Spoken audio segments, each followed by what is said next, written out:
Hi friends, ఈ video మీకు నచ్చినట్లయితే తప్పకుండా లైక్ చేయండి. రామలక్ష్మి పెళ్లి పీటల మీద కూర్చుంటుంది. పంతులు గారు మంత్రాలు చదువుతూ ఉంటారు.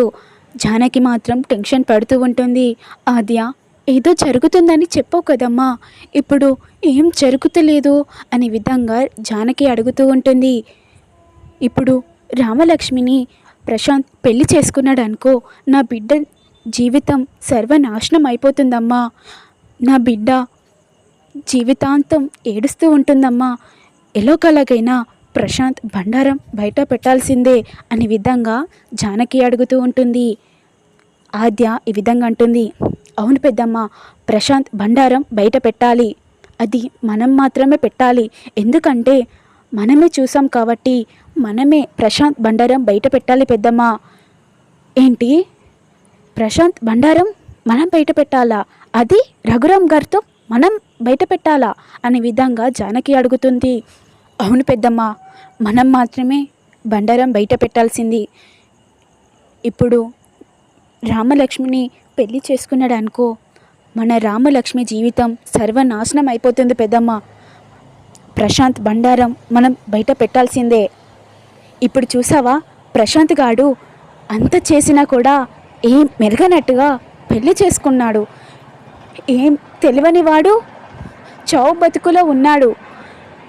ఇప్పుడు వాని బండారం బయట పెట్టి మన రామలక్ష్మిని కాపాడుకోవాలి పెద్దమ్మ అని విధంగా ఆద్య అడుగుతూ ఉంటుంది. ఇప్పుడు రామలక్ష్మి మెడలో తాళి పడ్డాక మనం ఏం చెప్పినా ప్రయోజనం ఉండదు పెద్దమ్మ అని ఈ విధంగా రామలక్ష్మి అంటుంది. సమయం దగ్గరికి వస్తుంది బాబు, తాళి పట్టుకోండి అనే విధంగా పంతులు గారు అంటుంటారు. ఇప్పుడు ఏం చేద్దామమ్మా? ఏం లేదు పెద్దమ్మ, ఇప్పుడు ప్రశాంత్ బండారం బయట పెట్టాలి. ఇప్పుడు కూడా మనం నోరు విప్పకపోతే రామలక్ష్మికి పెళ్ళవుతుంది అనే విధంగా ఆద్య అంటుంది.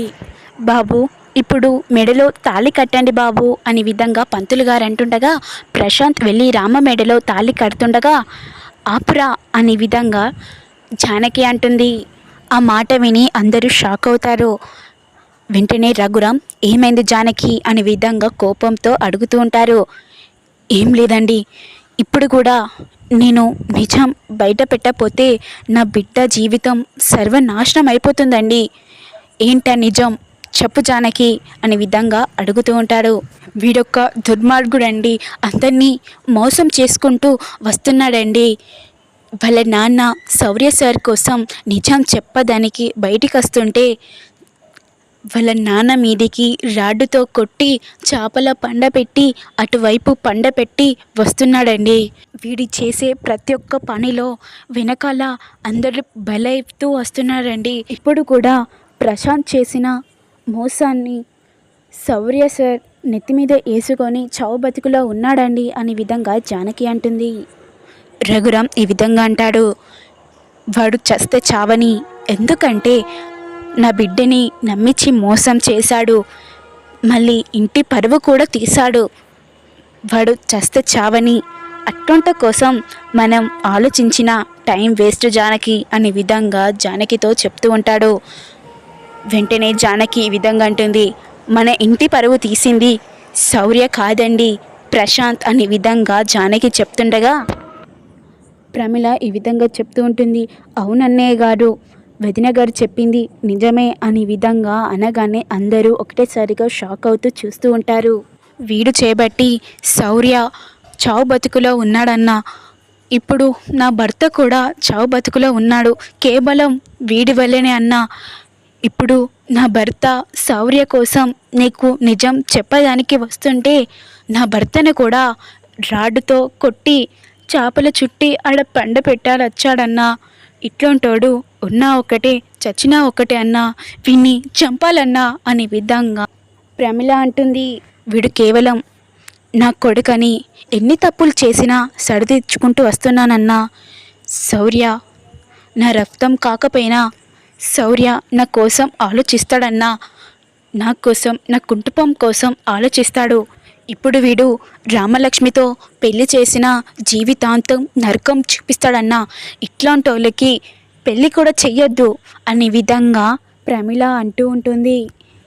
రఘురామ్ ఈ విధంగా అంటాడు, అరే నీకోసం నా బిడ్డ చెప్పినా కూడా నమ్మకుండా నీకిచ్చి పెళ్లి చేయాలని చూస్తున్నాను. అయినా నువ్వే నన్ను మోసం చేశావు కదా, నిన్ను ఇప్పుడు పెట్టను అనే విధంగా కోపంతో కాలర్ పట్టుకొని బయటికి గుంజుకొని వస్తాడు.